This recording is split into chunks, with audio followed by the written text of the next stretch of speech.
क्या वाकई शैतान रमज़ान में कैद हो जाता है?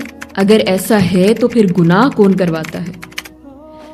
देखें, हदीस तो बिल्कुल वाज़ेह है। रसूलुल्लाह सल्लल्लाहु अलैहि वसल्लम ने फरमाया, बुखारी और मुस्लिम दोनों में मौजूद है कि जब रमज़ान का महीना आता है तो जन्नत के दरवाजे खोल दिए जाते हैं, जहन्नुम के दरवाजे बंद कर दिए जाते हैं और सरकिश शयातीन को जकड़ लिया जाता है।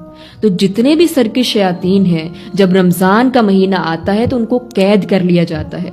लेकिन नफ्स, कुरान में आता है ना कि नफ्से अम्मारा इंसान को बुराई की तरफ माइल करता है, तो नफ्स तो जुड़ा हुआ है इंसान के साथ। और वैसे भी जब एक इंसान 11 महीने मुसलसल गुनाहों में जिंदगी गुजारता है तो उसका कुछ ना कुछ असर तो रमजान में भी देखने को मिलेगा।